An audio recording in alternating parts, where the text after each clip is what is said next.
know about those individuals and how they fit into what we're trying to do at this particular time. Right. Well, in the chapter on the Civil Rights Movement, I take up Dr. King and Adam Clayton Powell as a pillar of cloud and fire. Dr. King as a pillar of cloud, and and Adam Clayton Powell as a pillar of fire. And when I say pillar of fire, I mean someone who kind of brandished, if you will, his brashness, a boldness, a certain radical nature. Adam Clayton Powell was very clear while he was in Congress that he called himself the baddest Negro in Congress. Yeah, go on. Right. And he flouted the rules. He didn't stomach segregation. He didn't take kindly to the kinds of conventions that made African Americans second class, and part it had to do with his upbringing, had to do with who he was, but it also had to do with, I think, growing up in Harlem, and he really was. I call him a son of the Harlem Renaissance. He was the new Negro, as I understand it, that the Harlem Renaissance writers had hoped for. He started one of the first boycotts of the public transportation system in Harlem. One of the first sort of public service programs at his church at Abyssinian Baptist Church, and by the time he went to Congress, he was pastoring the largest Protestant congregation in the nation. Adam Clayton Powell is known for his.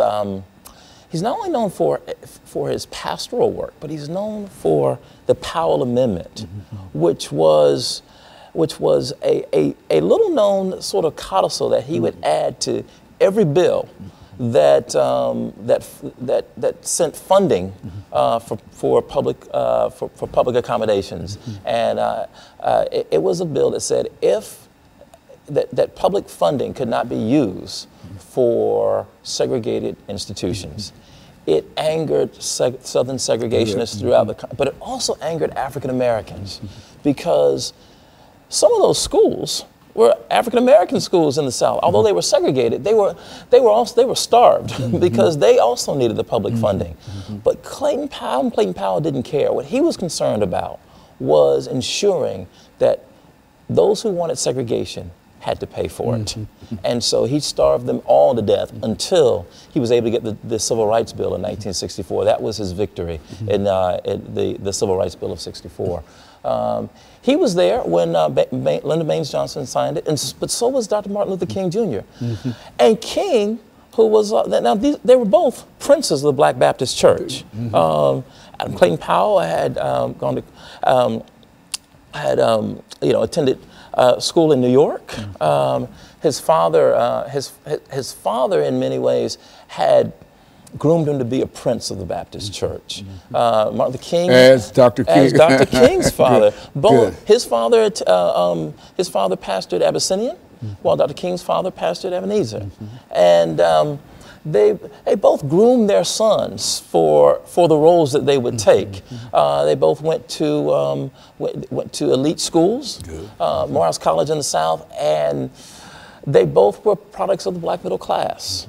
But where they differed, I think, was Dr. King grew up in the segregated South, born right in 1929, just as America was going into the Great Depression. And Dr. King saw a different and a brutal side of white segregationist power. And it was something that I don't think Adam Clayton Powell saw.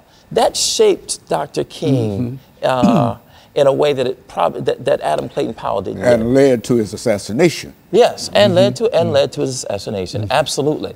In a sense, both of them were assassinated.